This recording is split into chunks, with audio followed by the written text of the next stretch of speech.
하나님 아버지, 한 인간 다윗의 생을 마무리하면서 우리에게 주는 교훈과 진리를 우리의 삶을 돌아보고 성찰하며 적용할 수 있는 귀하고 복된 시간 되게 하옵소서. 예수님의 이름으로 기도합니다. 아멘. 아멘.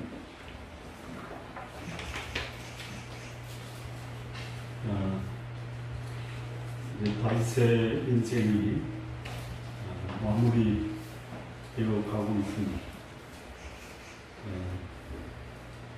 다윗의 삶을 우리가 평가한다면 그를 하나님 마음에 합한 사람입니다.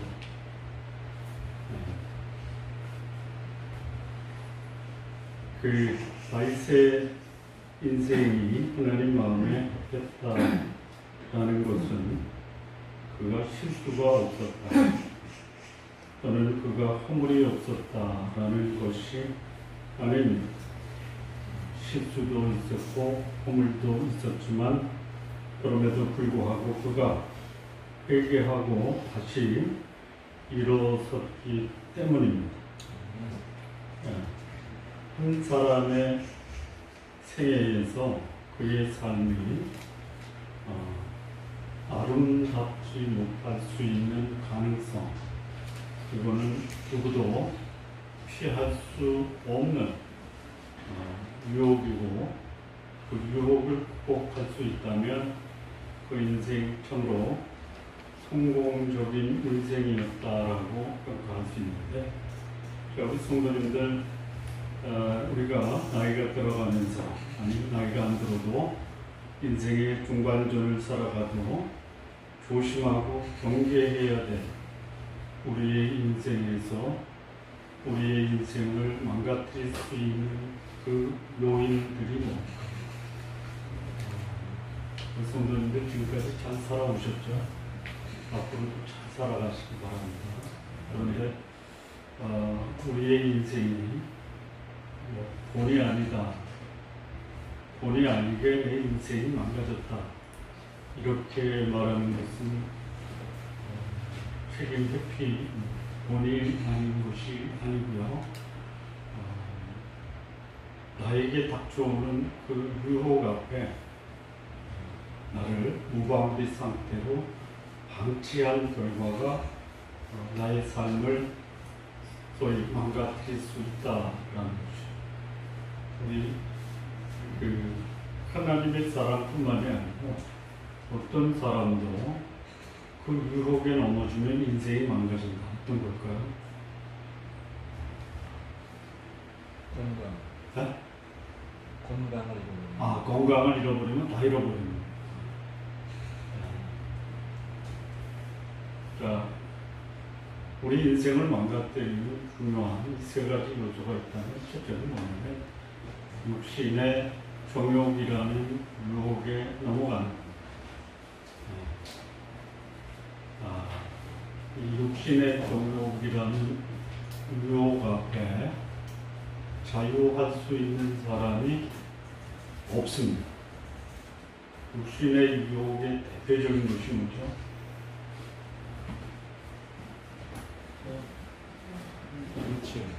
물질입니다. 먹고 사는 문제. 먹고 사는 문제가 반드시 우리가 해결해야 될 과제인 것만은 틀림없는데, 먹고 사는 문제를 해결하기 위해서 유혹을 받을 수 있다라는 것이죠. 그러니까 먹고 사는 문제는 책임지고 해결하셔야 돼요. 일하기 싫거든 먹지도 말라. 그러니까 먹는 문제 해결하기 위해서 우리 하나님의 백성들이나 모든 사람이 해야 될 책임이 뭐예요? 일하는 겁니다.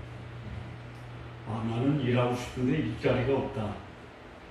일자리가 없는 게 아니고 내가 원하는 일이 없다. 두 번째, 모든 사람이 걸려서 인생을 망가뜨릴 수 있는 두 번째 요인은 뭡니까? 보는 것이 안목의 정입니다.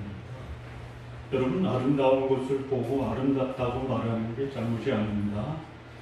안목의 정욕이 뭐냐? 아름다운 것을 보면 꺾으려고 하는, 이게 잘못이죠. 세 번째는 뭐냐면 소위 이생의 자랑, 소위 다른 사람보다 더 잘 되려고 하고 높아지려고 하고 폼 잡으려고 하는. 여러분, 잘 되고 높아지고 폼 잡는 게 잘못된 게 아닙니다.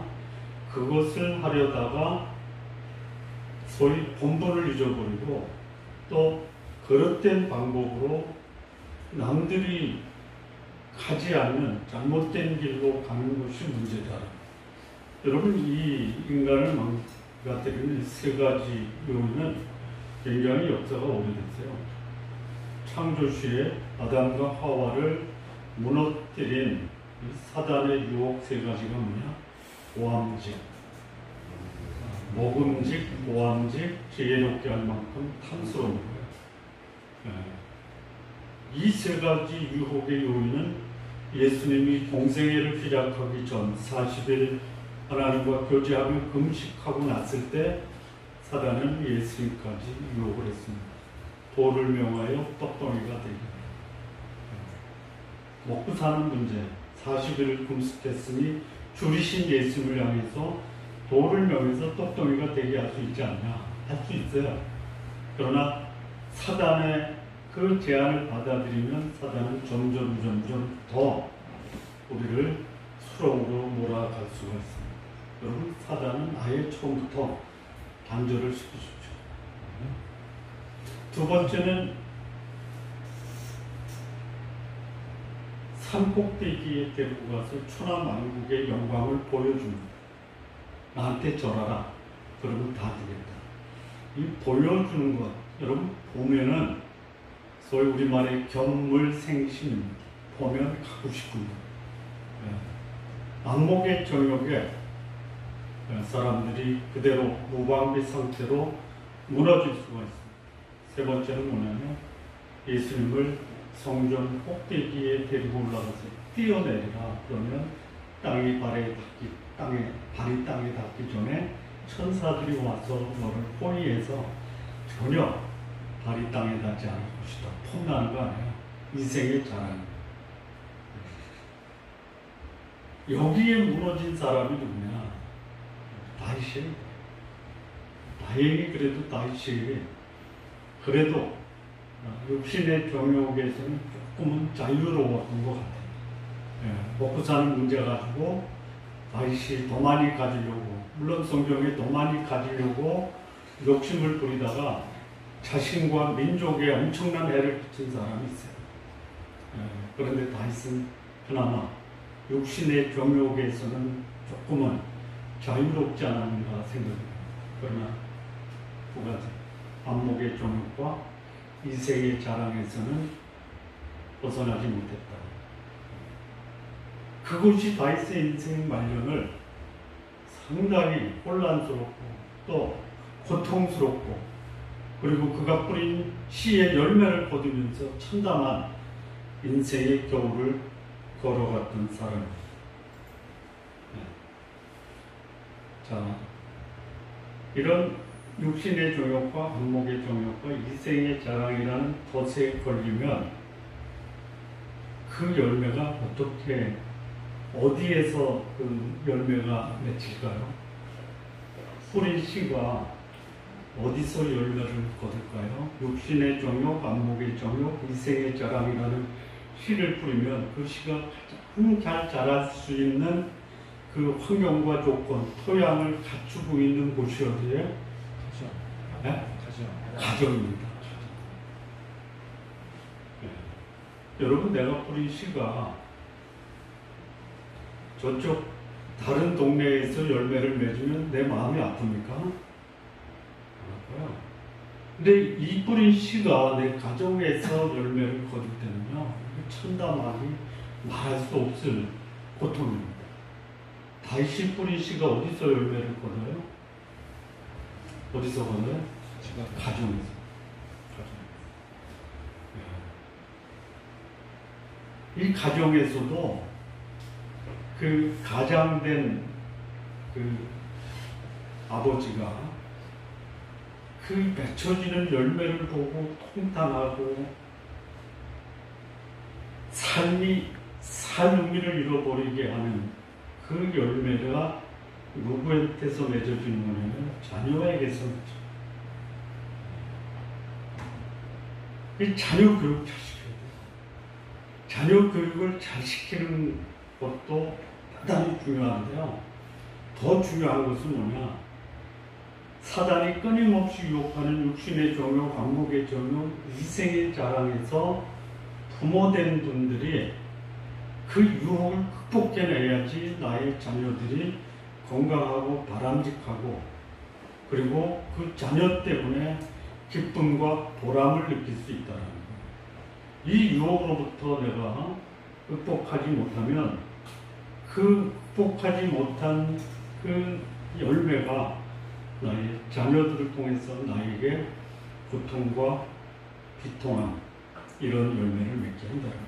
다윗의 인생에 그가 참 하나님 마음에 합했다라고 하지만 그의 삶을 보면 육신의 정욕, 안목의 정욕, 이생의 자랑에서 벗어날 수 없었어요.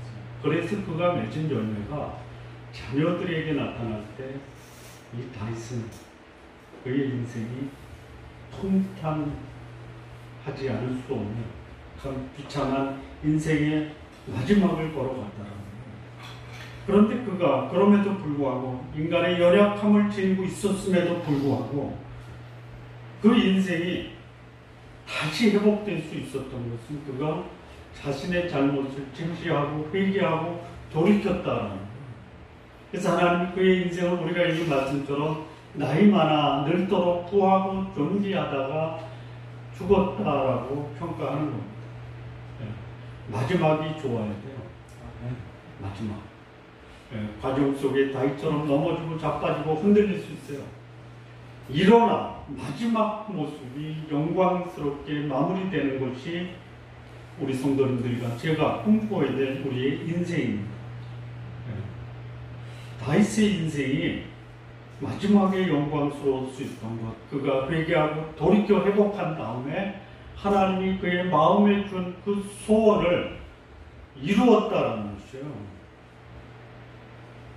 제가 전에도 말씀드렸는데 흔들릴 인생, 넘어지는 인생을 다시 회복할 수 있는 회개의 삶이 있으면요, 회개 후에 다시 회복해야 될 것이 뭐냐? 하나님이 나에게 준 사명과 소원을 회복하는 거예요. 거룩한 소원이 하나님이 나에게 주셨어요. 거룩한 사명을 하나님이 나에게 주셨어요. 이거를 회복하는 거예요. 그리고 그 인생은 마지막에 아름답게 끝날 수 있다는 거예요. 우리 주변에 보면 잘 나가다가 한번 무너지고 끝까지 무너지는 사람이 있어요. 무너졌다가도 회복되고 마지막을 아름답게 정리하는 분도 있어요. 우리 성도님들 처음부터 끝까지 다 아름다운 인생이 되기를 소망하시면서 사시되 살아온 과정을 보면 무너진 적도 있고 넘어진 적도 있지만 마지막이 아름다워야 되겠다라는 그 꿈과 소망을 계속 간직하시고 그것을 유지하기 위해서는 하나님이 여러분에게 주신 거룩한 소원, 거룩한 사명 회복하시기 바랍니다. 다윗의 인생이 마지막 그 모습을 보면요, 첫 번째 보겠습니다. 마지막 실수가 나와요. 마지막 실수. 그 사무엘하 24장 말씀입니다. 사무엘하의 마지막 장. 이렇게 시작이 됩니다. 여호와께서 다시 이스라엘을 향하여 진노하사 그들을 치시려고 다윗을 격동시키사 가서 이스라엘과 유다의 인구를 조사하라 하시니라. 이에 왕이 그 곁에 있는 군사령관 요압에게 이르되 너는 이스라엘 모든 지파 가운데로 다니며 이제 단에서부터 부활 새벽까지 인구를 조사하여 백성의 수를 내게 보고하라 하니, 여기 다윗의 마지막 실수가 뭐냐면 인구 조사입니다. 인구 조사. 자, 그런데 이 인구 조사가 어떻게 시작이 되었느냐. 여기 1절을 보면요, 여호와께서 다시 이스라엘을 향하여 진노하셨다라는 것이에요. 저희 다윗이 인구 조사하게 된 배경에는 하나님이 이스라엘을 향한 진노가 있었다. 두 번째는 그래서 그들을 치시려고 하나님이 다윗을 격동시켰다. 다윗 마음에 자신의 이성의 한계를 벗어난 그 생각을 갖게 하고 그 생각을 행동으로 옮겼다. 이게 격동시켰다. 그것이 뭐냐? 이스라엘과 유다의 인구를 조사하라. 여기 보면요, 2절에 단에서부터 부활세대까지 인구를 조사하여 백성의 수를 내게 보고하라. 내게. 왜 그랬을까요? 왜 그랬을까요? 마지막에 다윗이 붙들고 있었던 것이 뭐냐면 내가 다스리는 왕국이 어떠한가를 확인하고 싶었던 거예요. 내가 이룬 왕국의 그 열매가 무엇인지를 확인하고 싶은 거예요. 여러분, 다윗이 자신의 능력과 자신의 업적으로 이스라엘을 이룬 것이 아닙니다. 하나님이 그에게 은혜를 주셔서 임금이 되게 하시고 다스리게 하시고 지금까지 그의 인생을 하나님이 보호하신 거예요. 그 다윗의 여기 군인의 수나 또 그 왕국이 이런 업적이나 이거는 다 하나님이 다윗을 통해서 이루신 은혜의 결과예요. 그렇다면 다윗이 해야 될 것은 내게 그 군인의 수를 알게 해서 내 왕국이 얼마나 위대하고 강한지를 알고 싶은 것이 아니라 하나님이 이만큼 나를 인도하시고 나에게 은혜를 주셨다라는 것에 대해서 겸손하게 감사의 말씀을 하나님께 드려야 되는 것이 다윗의 도리예요. 그런데 그는 자신된 그 비결이 하나님의 은혜인 것을 망각한 거예요. 여러분, 이 나이가 들수록 내가 이런 그 소위 업적을 보고 삶을 즐길 수 있는 여유가 있어야 돼요. 그런데 그 공을 나한테 돌리면 요거 내 인생의 후반전이 굉장히 공고할 수가 있어요. 인구조사 자체가 문제가 아니에요. 뭐가 문제입니까? 동기가 문제예요. 이스라엘 백성이 애굽에 나왔을 때 초창기에 인구조사를 했어요. 가나안에 들어가기 전에 인구조사를 했어요. 인구조사 자체가 문제가 아니에요. 동기가 뭐냐 이거죠.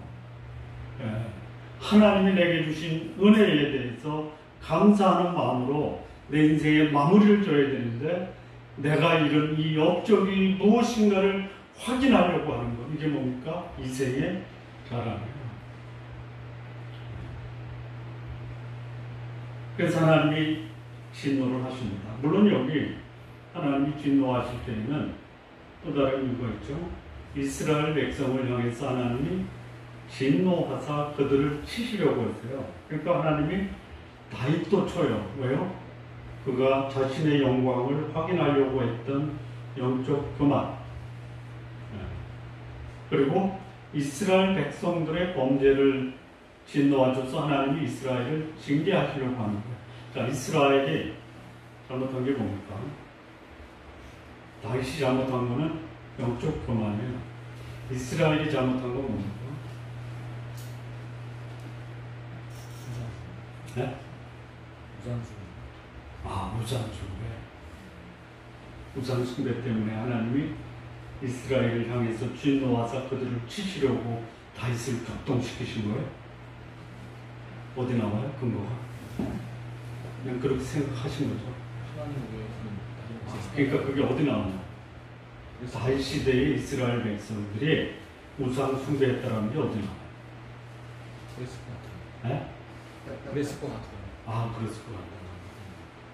그럴듯하게 얘기를 해야 되는데요.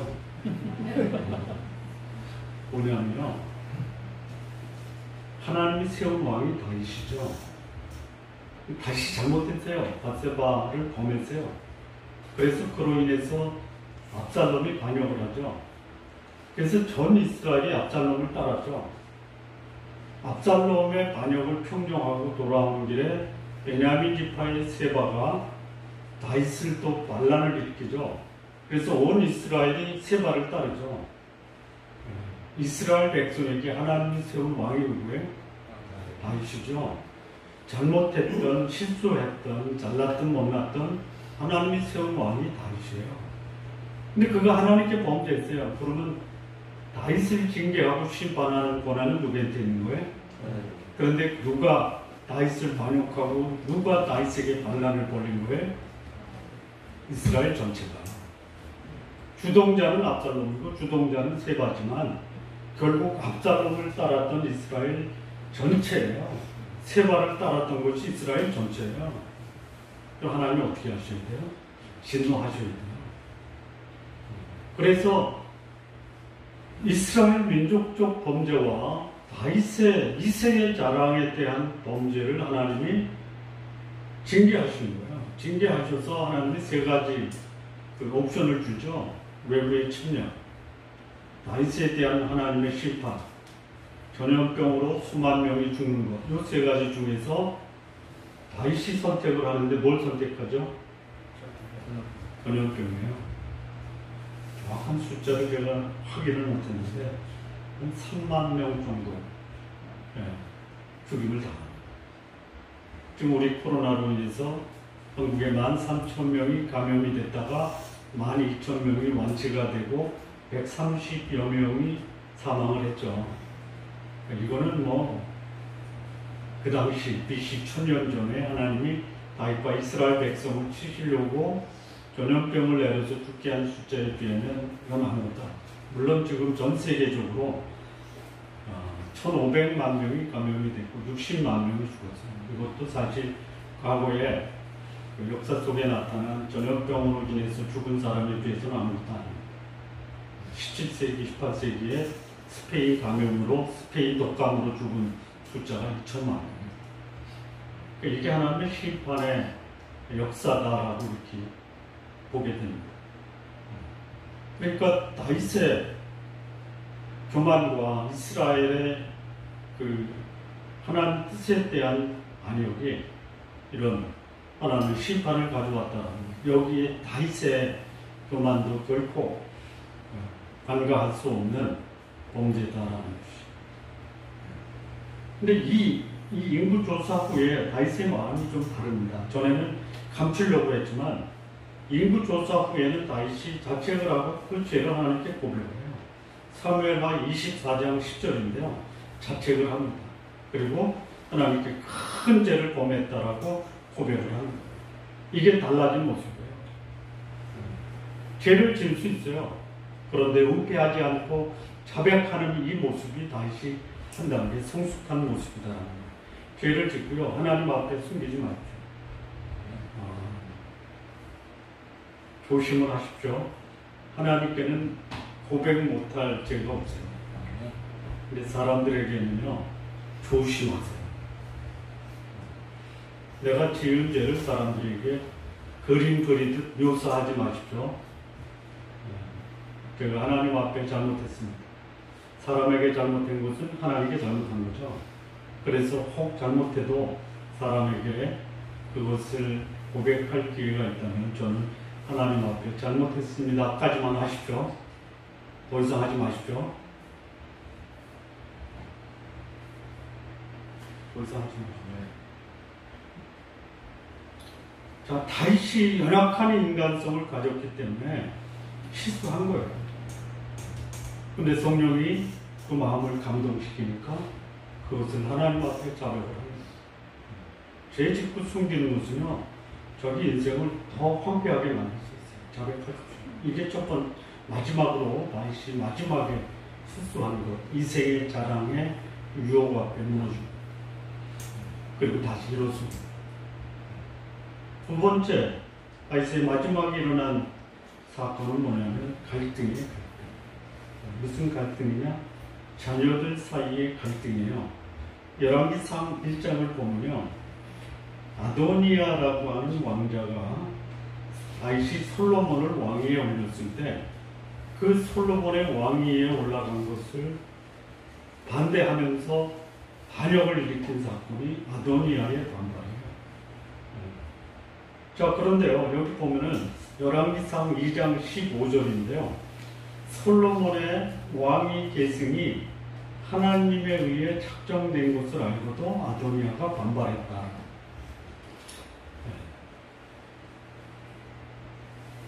자, 솔로몬은 하나님께서 왕으로 세운 게 하나님의 뜻이에요. 근데 여기 아도니아가 반발해요. 왜 반발했을까요? 다윗의 장남 암논, 차남 압살롬, 그 밑에 다른 아들도 왕위에 별로 관심이 없고 관심이 있었던 왕자가 아도니아예요. 그런데 아도니아가 아닌 솔로몬을 왕위에 세웠어요. 그러니 아도니아가 반발을 한 겁니다. 그런데 아도니아가 반발할 때 그게 어리석은 게 뭐냐면 솔로몬이 왕위에 오른 게 누구의 뜻이다? 하나님의 뜻이에요. 그러니까 아도니아가 도전한 것은 다윗이나 솔로몬이 아니라 누굽니까? 하나님을 반발한 거예요. 도전한 거예요. 근데 아도니아가 하나님을 반발할 때 그의 책임이 누구한테 있어요? 다윗에게 있는 거예요. 자, 아도니아가 반발하는 그 배경을 보면요. 열왕기상 1장 6절인데요. 소위 말하자면 그 다윗이 그의 자녀들에게서 아버지로서의 권위가 상실되었다는 거예요. 1장 6절 보면요.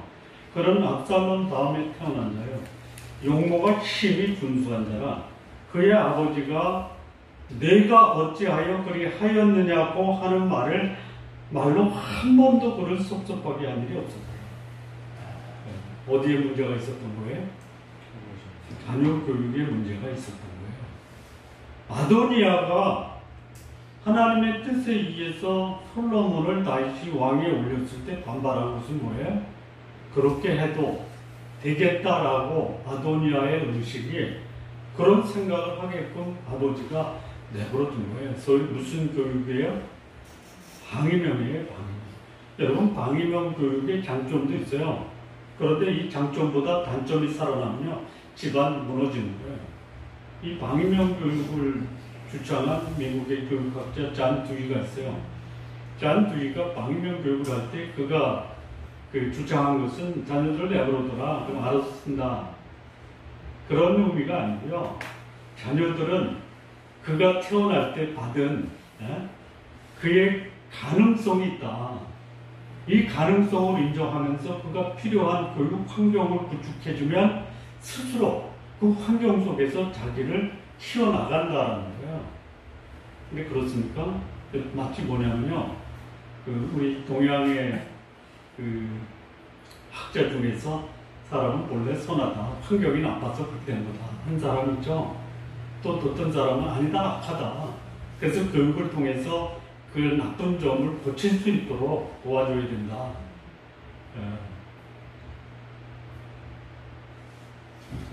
저는 두 가지가 다 맞다.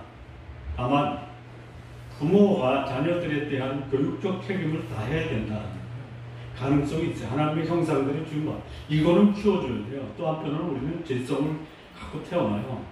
이 재성을 극복하도록 부모가 도와줘야 된다라는 것이에요. 근데 여기 다윗은 그냥 방치한 거예요. 방치하면 어떻게 돼요? 이 재성이 자라요. 그래서 선한 마음이 이 유혹, 제 유혹 앞에서 얼마든지 무너져 내릴 수 있어요. 그걸 부모가 잡아줘야 돼요.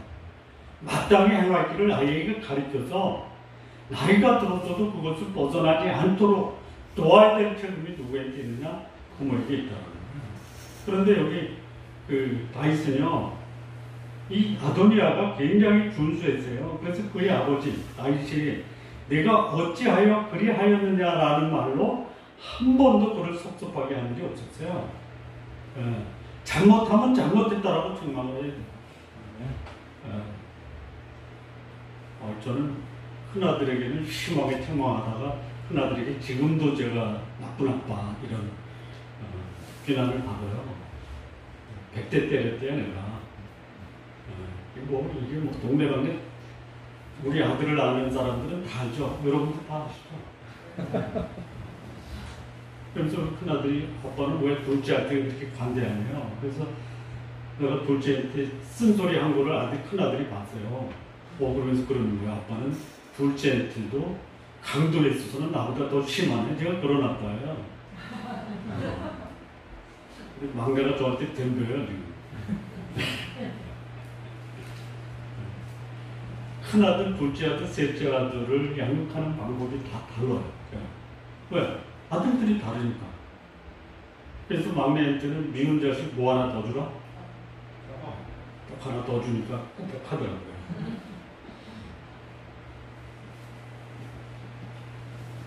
이 자녀 교육에 관한 다윗은 방임적이었어요. 그리고 아도니아의 반발에 대해서 아버지 다윗의 책임이 결코 면제될 수 없어요. 성경이 말하기를 자녀 교육은 어떻게 해야 된다? 징계를 하라는 거죠. 잠언 13장 24절에 회초리를 아끼지 말라. 자, 회초리를 들되 회초리에 맞는 자녀들이 내가 맞을 만한 잘못을 했다라고 공감을 할 때 회초리 치라는 거예요. 억울하게 자녀가 부모의 징계를 받고 억울한 마음, 부모에 대한 그 실망을 갖게 하는 것은 잘못된 방법입니다. 잘못하고 매맞아도 감사하는 마음을 갖게 됩니다. 잠언 29장 17절에 보면 네 자식을 징계하라. 그리하면 그가 너를 평안하게 하겠고 또 내 마음에 기쁨을 주리라. 징계해야 돼요. 징계라는 것이 뭐냐면요, 영어로 보면 디스플린이에요. 훈련이에요. 그러니까 바람직하게 아이들이 성장할 수 있도록 부모가 자녀들을 잘 훈련하면서 양육해야 돼요. 그래야지만이 자녀들로 인해서 부모가 평안을 얻고 기쁨을 누리는 거예요. 자녀들로 인해서 기쁨을 누리는 부모가 최고의 부모입니다. 뭐 사회적으로, 물질적으로, 인생의 낙을 즐겨도 자녀들로 인해서 누리는 평안과 기쁨보다 더 큰 것이 없어요. 우리 성도님들 자녀들 잘 양육하셔서 자녀로 인한 기쁨과 평안을 마음껏 누리시기 바랍니다. 그런데 이 자녀 교육이 실패한 하나님의 사람들이 있어요. 다 위대한 하나님의 사람들이었어요. 제사장 중에요, 엘리 제사장과 사무엘이 자녀 교육 실패했어요. 왜 실패했냐? 내버려뒀어요. 부모가 자녀를 저주를 자초하되 저주를 자초한 행동에 대해서 제사장 엘리와 제사장 사무엘이 그냥 방관했어요. 그 사무엘에 의해서 기름 부음을 받은 다윗도 자녀 교육을 방관했어요. 어떻게 돼요? 나중에 자녀 때문에 평안을 누렸습니까? 불안했어요. 자녀 때문에 기쁨을 누렸습니까? 아니, 고통스러웠어요. 마지막 죽음의 순간까지 솔로몬을 왕위에 올리고 그것을 반발한 아도니아는 다윗의 임종 직전이에요. 그러니까 죽음 앞에서까지 자녀들 때문에 다윗은 고통당했다라는 거예요. 그 성도님들, 그 열심히 주어진 생을 살아가실 때 무엇보다도 하나님이 나에게 맡기신 자녀들이 하나님 앞에 바르고 건강하고 건전하게 살 수 있도록 부모된 양육의 책임에 최선을 다하시기 바랍니다. 그 다음에 이제 다윗의 마지막 영광입니다. 마지막 영광은 뭐냐면요, 다윗의 인생이 소위 실수, 갈등 때문에 고통스러워도요, 그의 마지막은 영광스러웠어요. 한마디로 말하면요, 하나님이 다윗 마음에 주신 거룩한 소망을 준비하는 삶을 살았다는 거예요. 그게 뭐냐? 성전 건축을 위한 준비를 완벽하게 했습니다. 말년이 평탄치 못했지만 많은 상처를 받았고 가슴 아픈 사연들을 안고 고통스러운 인생의 말년을 살아갔어요. 그러나 그렇게만 끝날 수 없었다는 거예요. 하나님이 다윗의 마지막을 영광스럽게 하셨습니다. 역대상 22장 1절에서 5절은요, 다윗이 성전 건축을 위한 준비의 내용이 기록이 되어 있습니다.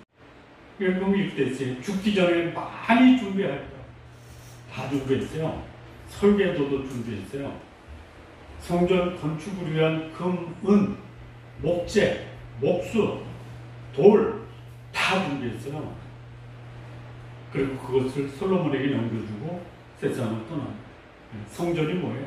하나님의 임재, 하나님의 살아계심을 상징하는 이 성전 건축을 다시 마음의 소원으로 품고 그것을 짓고자 했으나 피를 많이 흘린 거로 하나님이 다윗에게 허락하지 않아. 그래서 아무것도 안 한 것이 아니라 자기 아들 솔로몬이 성전을 건축할 수 있도록 완벽하게 준비했어요. 역대상 22장 14절에 보면 참 이런 감동스러운 말이 있어요. 내가 환난 중에 여호와의 전을 위해서 준비했다. 그가 집안의 문제, 나라의 문제, 또 다른 지파의 반란, 이런 고통을 겪으면서도 환난이에요. 환난 중에 그가 여호와의 전을 위해서 완벽하게 준비를 다 합니다. 고통당했어요. 아파했어요. 그 마음에 불안이 있었어요. 그럼에도 불구하고 그는 하나님의 임재를 상징하는 성전을 건축하기 위해서 최선의 준비를 다 했다는 거예요. 이게 마지막 영광. 여러분, 내가 고통을 당할 때 이제는 하나님 날 버렸어, 이렇게 생각하지 마십시오. 고통은 당해도 하나님이 나에게 주신 이 거룩한 소원과 사명 앞에서 최선을 다해서 준비하는 인생이 되시기를 바랍니다. 소원을 확인해 보십시오. 하나님 나에게 주신 거룩한 소원이 뭔가, 하나님이 주신 거룩한 나의 사명이 무엇인가를 내 인생의 과정이 흘러가면서 잊지 마시고 끝까지 붙으십시오.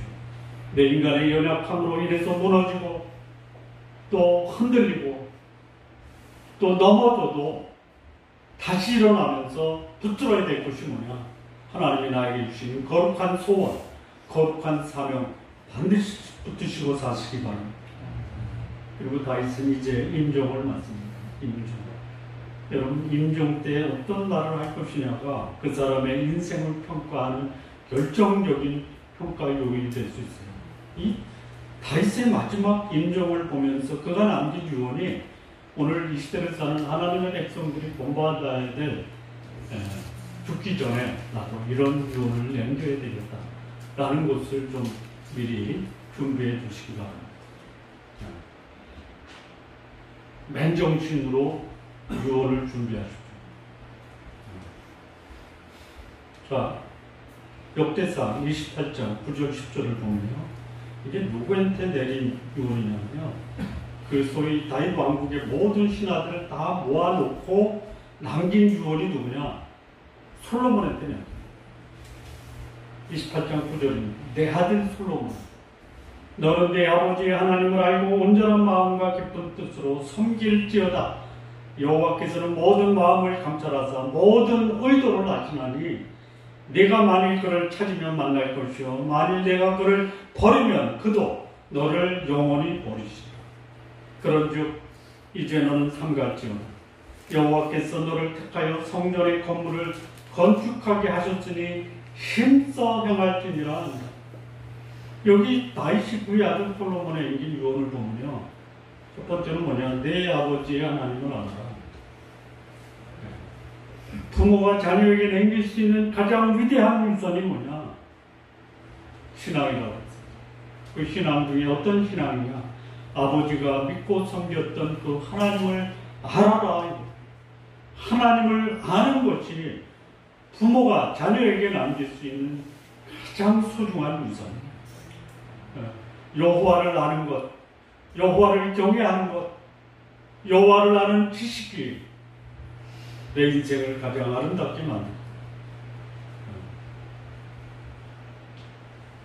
성도님들, 자녀에게 남기실 유언을 미리 준비 좀 하십시오. 사랑하는 아들아, 내 아버지가 알았던 그 하나님을 너도 알기를 바란다. 이런 유언을 남겨주십시오. 여기 알다라는 것은 뭐냐면요, 소위 경험적 지식이에요.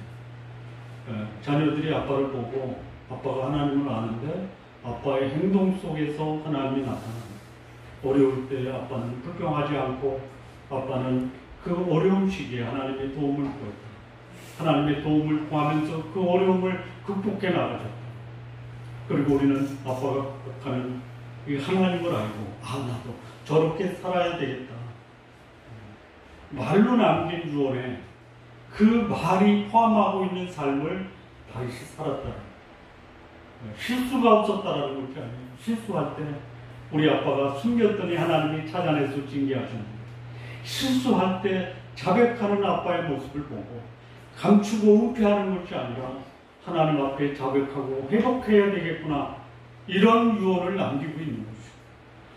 평생에 자신이 경험한 하나님, 자신에게 인자하셨던 하나님, 용서하신 하나님, 신실하신 하나님을 내 자녀도 알았으면 좋겠다라는 유언을 남긴 것입니다. 그러면서 네 아비의 하나님을 너도 좀 알았으면 좋겠다. 두 번째는 하나님을 섬기라라고 하는 거예요. 이 섬기다라는 것은 뭐냐면 삶으로 하나님 앞에 살아가는 것, 삶으로 살아가는 것, 하나님이 기뻐하는 삶을 사는 것이 뭐예요? 섬김이에요. 그게 예배예요. 어떻게 섬기라는 온전한 마음과 기쁜 마음으로, 나눠지지 않는 마음으로 하나님을 섬겨라. 하나님 앞에서 살아라. 하나님을 이용하는 것이 아니라 온전한 마음, 한 마음, 나눠지지 않는 마음으로 하나님 앞에 살아라. 그리고 기쁜 마음으로 살아라. 우리 성도님들, 하나님을 기쁜 마음으로 섬기는 것이 내 삶의 기쁨이라는 열매로 돌아오는 것이에요. 하나님을 기쁜 마음으로 섬기는 것이 쉬운 일입니까? 아니면 때로는 고달픕니까? 때로는 궁극적으로는 그 열매가 주는 기쁨 때문에 그 때로는 그 고달픈 것이 충분히 보상되고도 남죠. 여러분 이렇게 생각하세요. 조금 수고한 다음에 거두는 기쁨을 누릴 것이냐, 수고하는 게 귀찮아서 내 편한 대로 하다가 나중에 괴로울 것이냐, 어떻게 하실래요? 여러분에게 선택권을 드리는 거예요. 여러분 열심히 공부해서 좋은 점수 받는 게 나아요? 그냥 일찍 자면서 시험 못 봐서 점수 나쁜 게 나아요? 경험상으로 얘기를 하세요. 마치 뭐 나는 아니고 우리 자녀들만 겪는 걸로 생각하는데 여러분도 옛날에 다 겪었잖아요. 우리 어머니가요, 12시에 라면 끓여서 밥 먹고 공부하라 그래요. 4시에 깨워요. 그렇게 우리 부모님이 저를 키웠어요. 그럼 뭐라 해요? 5분만 더, 5분. 그러면 5분 동안 다 기다리고 있어요. 그래서 5분 지나면 5분 됐는데 이러세요. 5분만 더 하면 안 될게요? 안 될까요? 5분만 더. 10분 지나. 또 5분 지났다. 그럼 미안해서도 일어나는 거예요. 너무 비비고 그냥. 그래서 오늘 제가 된 거예요. 제가 우리 아들들한테 아빠가 알람이다 그러면 아빠는 알람 해놨는데 아직 안 울렸거든.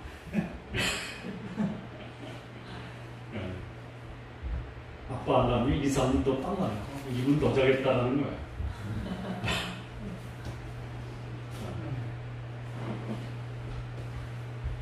하나님을 섬기는 것이 다소 불편할 수 있는데요. 그 결과는 뭐예요? 기쁨이에요. 차라리 조금 고달퍼도 기쁘게 하나님을 섬기시죠. 그러면 내가 그때 불평하지 않고 기쁜 마음으로 하나님을 위해 살았던 그것이 하나님 나에게 그보다 더 큰 기쁨으로 나에게 열매를 안겨줬다라는 고백 경험을 하게 될 것입니다. 자, 이제 마지막인데요. 다윗의 죽음입니다. 다윗의 죽음을 보면요, 이렇게 죽어야 되겠구나. 이렇게. 그 죽음을요, 이제는 역시 마찬가지 아까 아들 솔로몬에게 낸 거잖아요. 다윗의 마지막 유언, 솔로몬에게 낸 게 하나님을 알고 그를 온전한 마음과 기쁜 마음으로 섬기라 하고 나서요, 역대상 28장 20절을 보면요, 그 마지막 유언이, 죽음 앞에서 유언이 예수님이 지상을 떠나면서 제자들에게 남긴 그 유언과 거의 같아요. 역대상 28장 20절입니다. 너는 강하고 담대하게 일을 행하고 두려워 말며 놀라지 말라. 내가 여호와의 전 역사의 모든 것을 마칠 동안에 여호와 하나님 너희 하나님이 너와 함께 하사 내게서 떠나지 아니하시고 너를 버리지 아니하시리라. 예수님이 세상을 떠날 때 마지막으로 제자들에게 남긴 유언 마태복음 28장 19절 20절 너희는 가서 모든 족속으로 제자를 삼아 아버지와 아들과 성령의 이름으로 세우리라. 내가 내게 분부한 모든 것을 가르쳐 지키게 하라. 볼지어다 내가 세상 끝날까지 너희와 항상 함께 있으리라. 이 다윗의 유언이 비슷해요. 너희 하나님이 너희와 함께 하사 내게서 떠나지 아니하시고 너를 버리지 아니하시라. 그리고 다윗은 세상을 떠납니다. 세상을 떠나는 다윗의 인생을 보고 역사가들은 다윗의 인생을 이렇게 평가합니다. 역대상 29장 28절입니다. 오늘 우리가 시작할 때 읽었던 그 말씀 중에 하나예요. 저가 나이 많아 늙도록 부하고 존귀하다가 죽음에 그 아들 솔로몬이 대신하여 왕이 되었다. 다윗의 인생, 그의 죽음을 바라본 역사가들이 그의 삶을 평가할 때 나이 많아 늙도록 부하고 존귀하다가 세상을 떠났다. 성도님들의 삶이 오래 사시기 바랍니다. 오래 사는 것으로 끝나지 말고요. 부하게 사시기 바랍니다. 그리고 존귀하게 사시기 바랍니다. 흔들리는 인생 중간에 있을 수 있어요. 넘어지는 인생 살 수 있어요. 그러나 다시 일어나 인생을 회복하고 하나님이 자신에게 주신 아름다운 소원과 사명을 간직하면서 인생의 마지막 자녀에게 내가 살지 못했던 마무리 삶을 자신에게 자식에게 남기고 떠날 때 하나님은 그의 인생을 어떻게 하냐? 나이 많아 늙도록 후하고 존귀하다가 부르신다라는 거예요. 우리 성도님들 나이 많이 인생을 사시고 후하고 존귀한 삶으로 하나님께서 부르시는 그날까지 여러분에게 주신 거룩한 소원, 거룩한 사명 잘 감당하시면서 사시기 바랍니다. 마지막 이 다윗의 생애에 대한 역사적 평가입니다. 이 역사적 평가는 다윗이 죽고 1000년이 지나서 평가를 하는데요. 사도행전에 나옵니다. 사도행전 7장 46절에 보면 하나님 앞에 은혜를 받아 이렇게 됐어요. 다윗은 은혜를 받아 살았던 사람, 하나님의 사랑을 받은 사람, 그의 인생을 평가할 때 사람들은 그의 삶에 수많은 곡절과 아픔과 고통이 있었음에도 불구하고 다윗의 인생은 하나님의 은혜와 사랑을 받았던 사람이다. 이런 고백과 증거를 받아내시기 바랍니다. 아멘. 사도행전 13장 22절은 내 마음에 합한 사람이라 내 뜻을 다 이루게 하리라. 역사적 평가입니다. 하나님이 그를 하나님 마음에 합한 자라고 말씀하셨고 하나님의 뜻을 다 이루게 하는 삶을 살게 하셨다는 우리 성도님들 인생 마지막에 숨이 멈추는 순간 내 인생을 바라보면서 하나님 저에게 주신 일을 다 마치고 왔습니다라는 고백을 성도님도 하시기 바랍니다. 사도행전 13장 36절에 보면요 하나님의 뜻을 쫓아 섬기다가 잠들었다 이렇게 평가하고 있습니다. 실패와 범죄와 추락했던 수많은 날들이 있었음에도 불구하고 다윗의 인생은 하나님의 뜻을 쫓아 섬기다가 잠든 사람입니다. 다윗의 묘비명에는 이렇게 돼 있을 거예요. 여기 하나님의 뜻을 쫓아 하나님을 섬기다가 하나님이 부르신 그날 하나님 마음에 합한 사람으로 불려갔던 사람 다윗. 이 묘비명이 여러분의 묘비명이 되기를 바랍니다. 마무리 짓겠습니다. 우리의 후손들이 먼저 살았던 나를 어떻게 평가할 것이냐. 하나님의 뜻을 쫓아 섬기다가 영광스럽게 세상을 떠난 우리 아버지, 우리 어머니라고 평가받는 성도님들 되시기 바랍니다. 우리 후손에게 하나님을 유산으로 물려줄 그 마지막 순간을 위해서 하나님을 아시고 한 마음으로 기쁜 마음으로 하나님을 섬기는 삶을 사시는 성도님들 되시기 바랍니다. 하나님의 뜻을 쫓아 하나님을 섬기고 하나님 마음에 합했던 사람 그런 삶을 우리 성도님들 모두 사시기를 진심으로 바랍니다. 기도하시겠습니다. 하나님 아버지 감사합니다. 하나님 마음에 합했던 사람 그러나 그의 인생 가운데 흔들리고 넘어지고 추락하고 실패했음에도 불구하고 회개하고 회복하여 마침내 하나님이 주신 거룩한 소망과 소원과 사명을 감당했던 바이 오늘을 사는 우리들에게도 동일한 거룩한 소명과 또 거룩한 소원 앞에서 내 삶 하나님의 뜻을 쫓아 살아갈 수 있는 성도님들 되게 하옵소서. 예수님의 이름으로 기도합니다. 아멘. 아멘.